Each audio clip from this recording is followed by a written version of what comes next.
Pretty Twisted Yarns YouTube channel. This is not a podcast. This is Aquilla, a lefty knitter. Hi. She is amazing, and she has come down here to visit me, and we have been dyeing the self-striping yarns, yo. So I do all the self-striping yarns. I do this really cool thing. Now, I don't know if you know this, but I do this really cool thing where I put color on yarn in such a specific way that when you knit your sock, yo, you ain't got no ends to weave in. You're welcome. Yeah. I'm just saying. I've made scrappy socks and it's not fun unless you have like a good weaving technique. Yeah. As you go. I'm just ridiculous. But it is kind of fancy, and then really it's a process. So Aquilla has been learning and seeing the process. My husband helps me. So I thought I've wanted to put a video out of like my dye process since like April or May. Mm-hmm. And it's been hard. I put a little snippet together on Instagram, but I'm not real good at like setting up tripods when I'm trying to get a million things done. It's just, I haven't been doing this very long. So Aquilla has helped me record snippets throughout the day of what I do. Like steps. Yeah. Yeah. Yep. Because there's a lot. Yeah. It's a lot. When she got here, like I was already dyeing, so we were like, okay, you're dyeing, let's do that. So I'm gonna smoosh them together, and so I'll probably have different clothes on and whatnot. Yeah. Or maybe not, because I don't really change my clothes. I mean, so you just want to put the video, like, it's not like... It's not a tutorial. It's not a tutorial. And it wasn't like, okay, let's go, show me how you warp it, show me how you do... Like, she'd already had stuff pre-done, like, pre-warped. We were ready to record for, like, the dyeing part. So, like, you're going to have to, like, manipulate the videos in the order, like, chronologically. Yeah, so it makes sense. Yeah. This is step one. This is, and I'll probably put music over it or, like, whatever I can figure out to do. So I don't know when that will come out. It'll be, like, she's leaving... tomorrow. Well, they're gonna see it right after this video. I mean, so you'll see it in a few seconds. Smart. You'll see it in a few seconds. But it might have been pre-recorded. Yeah. Last week. So I just thought it would be interesting. And then with my YouTube channel, like I learned, from. I have taken classes in yarn dyeing that were online, that were paid for and whatnot, but like Jinx Yarns, I reached out to Mud Punch, she gave me information. Mesa Skeins has given me, not recipes or anything like that, but like, yo, where do you get this? Like people helped me and I want to help other people. Mm-hmm. So anyone has any questions, I'm always happy to answer anything about what works for me. Yeah. For yarn dyeing in general, because I do sometimes dye other stuff. Because look how we've, people have been like, oh, you should try this company for labels, or you should try this for this. Like, this community is amazing. Yes. Like, but like, also, you can't give away all your trade secrets. Like, you can't give away. I'm not going to give away recipes. This is how I make this color. Yeah, no, not recipes, because that's, That's too much. But, things have been freely given to me, so I am more than happy to freely give away information as well. And if it helps somebody, and all you're wanting to do is dye self-striping yarn for yourself, that's really cool. It's a fun process. It's a lot of work on big scale. Not like I'm big scale, but for production, it's a lot. Yeah, it is. It's a lot. It's taxing on your body and stuff. Yeah. So I know you've probably gotten the question of like, ooh, can you show it? Like, can you show us more? Yep. Like, give us more, please. Yeah. So, like, this is that video to give you a little bit to soothe your soul and see what she's doing behind the scenes. And, again, it's just all for fun. Yeah. Like, this is for fun. It's for fun. And... in the future with my channel, I would love to focus after the new year, because I do plan on like not really doing pre-orders so much anymore, just doing like ready to ship or a yarn of the month club. So when I have a little bit more like free time, I would like to focus on this channel and do like, once I think you have to be 1,000 subscribers to do a live, but to do like a dye with me or do more like actual tutorials. Yeah.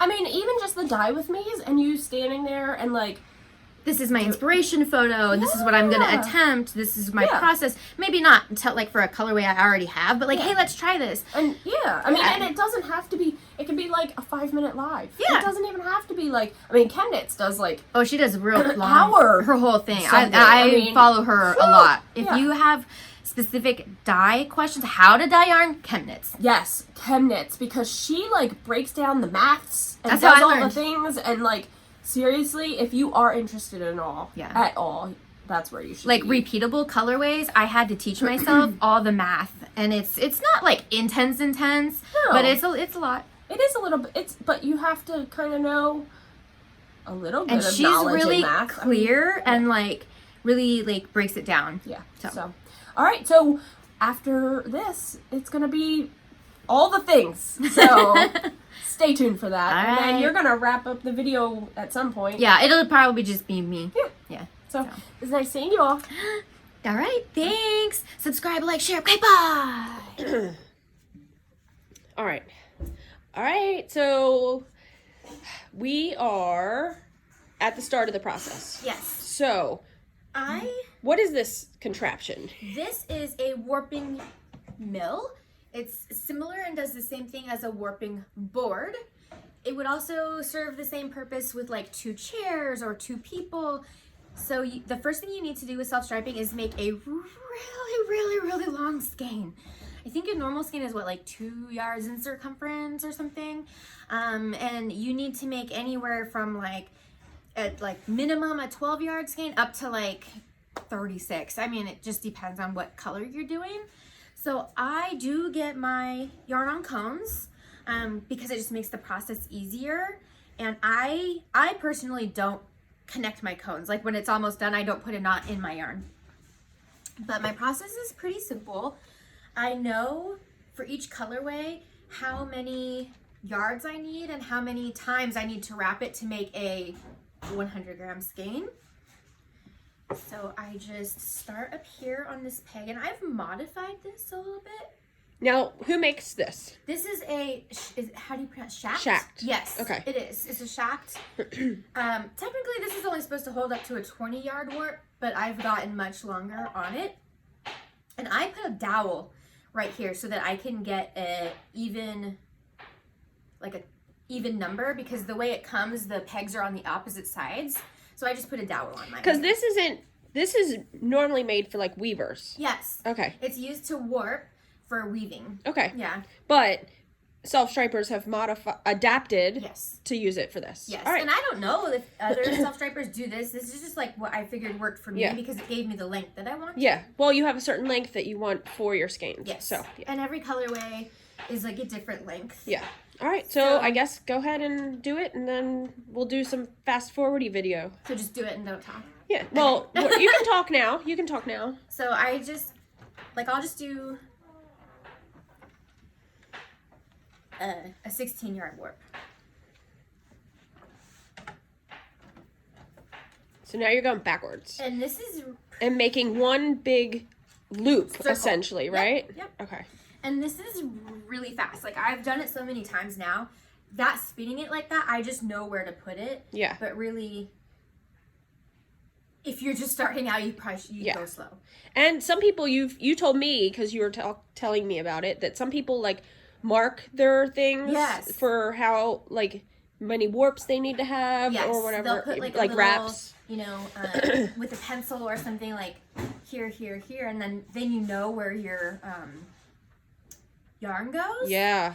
I don't. I did have it like that, but Yeah. I have so many different colorways that are different lengths that now I just know, and so does my husband. Yeah. By heart, where it should go. Yeah.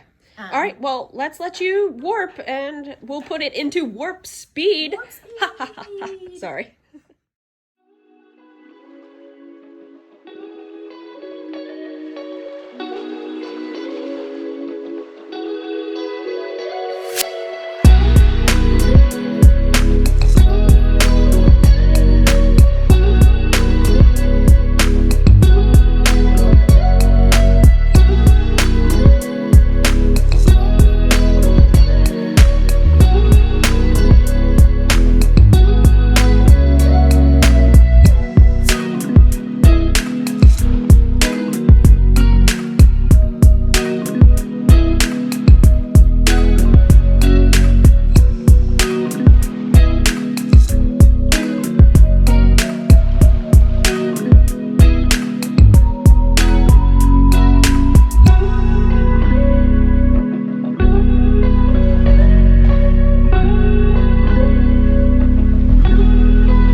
right, so I tie the two ends together, and so that I know where the beginning of the skein is, the beginning and end, I use a different color tie. And this is just how I do it, yo. This is real life. I go.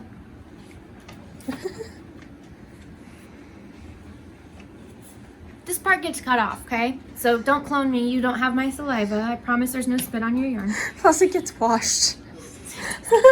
And dyed and so glad really Aquilla's hot here water. to remind me like of smart things because I'm like brooding. All right, so and then I just tie it in a knot, and this little bit just is, it just gets sacrificed at the end. But I do a figure 8 with the whole thing so it doesn't get tangled. So I go in, around, through. It's a little figure 8. And this is just what works for me. I make it loose so that I don't get a resist.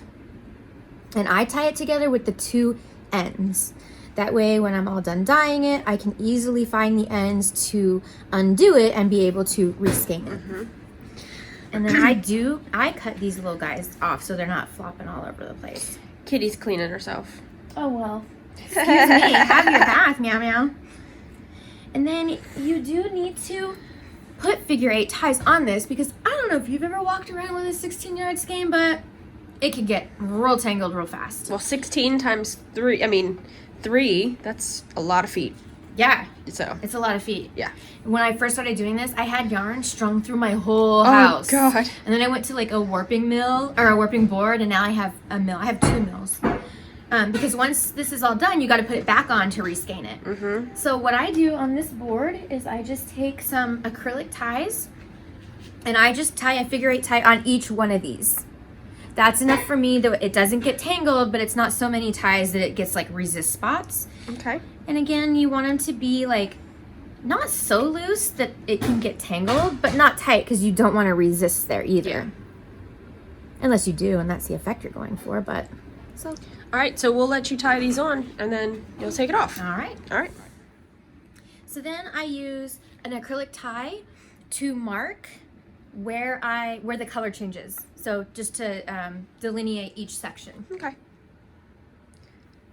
And it depends on how wide you want your colors or how many colors and whatever else is where you're putting your ties. Exactly. Which you have figured out your own calculations for all of your different striping sequences. And I know all my colorways by heart. So I don't need like a guide string or a measuring tape at this point. I just know where to put my ties. Cool. Yep. All right, so you're going to do that, and then we will see you take it off. All right. That's the fun part. All right.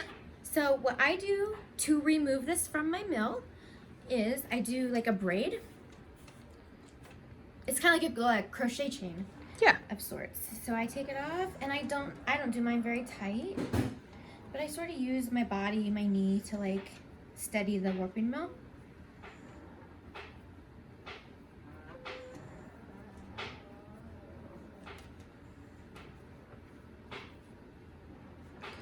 That's crazy though. Right? Yeah. Because not braided, you can imagine how long this would be. Yeah. And this is a shorter colorway too.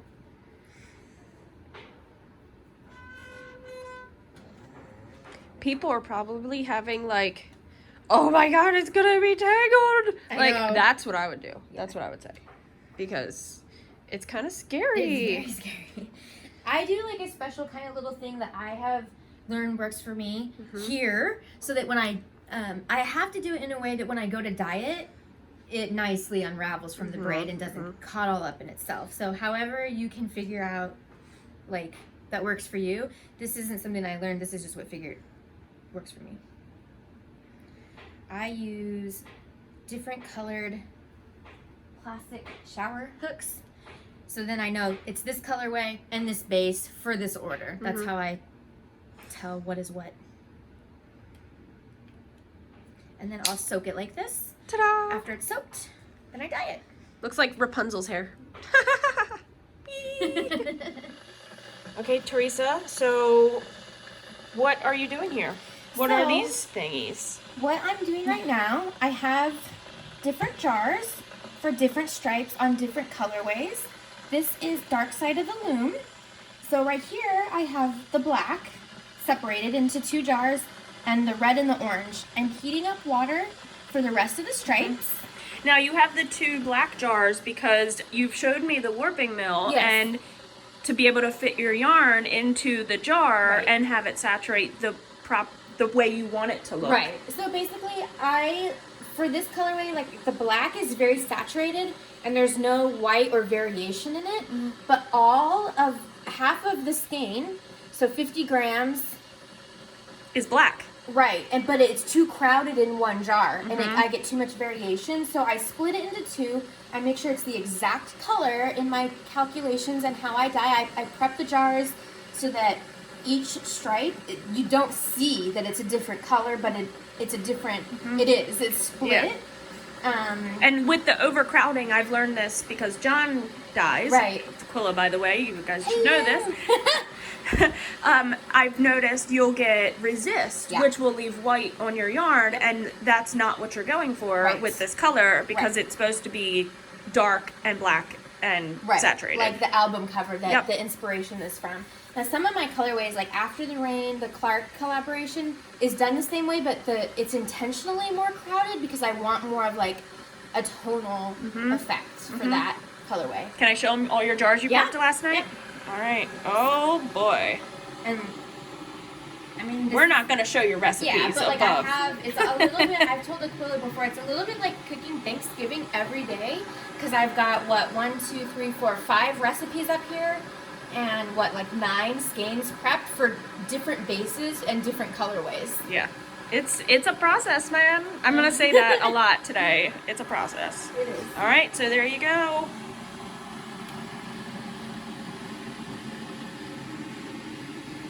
And that sound is my hot water heating up.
So, now what are you doing?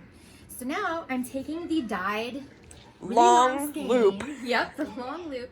It has to be supported by something to get it into a manageable, saleable size. So I'm going to put it back on my warping mill, and it's not going to go back exactly how it came off. It just never will. So I just put it kind of as flat and organized as I can. Cut the ties off as I go. And then once it's all back on here, I will be using my Crazy Monkey skein winder, which I will show you how I reskein with this. I was before doing hand wound gobstopper balls, and then I was using a nitty knotty. You know, that's my body hurt. Like, it's a repetitive motion, and it was taking an hour. So I've gotten my reskeining from an hour down to like 15 minutes.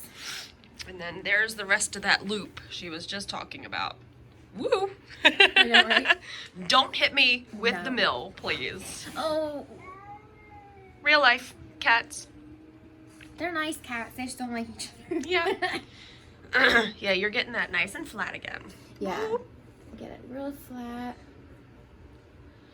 This part, I think, takes the longest putting it on the mill to do it right. It takes longer than actually reskeining it. Yeah. All right. And with this Crazy Monkey, I can also make like minis and full skeins if I want. Mm-hmm. All right, so I'll cut here. Okay. And then we'll come back when you have it all back on this crazy whirly twirly machine. All right. Sounds good.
So here I am just showing how I do my figure 8 ties to tie the skein up to keep it organized.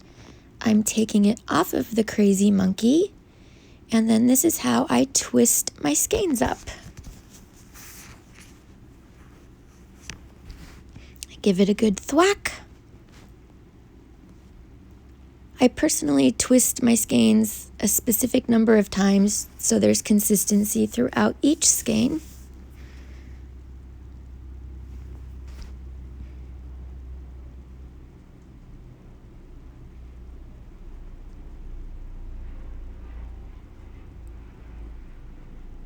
And huzzah! It's a yarn baby.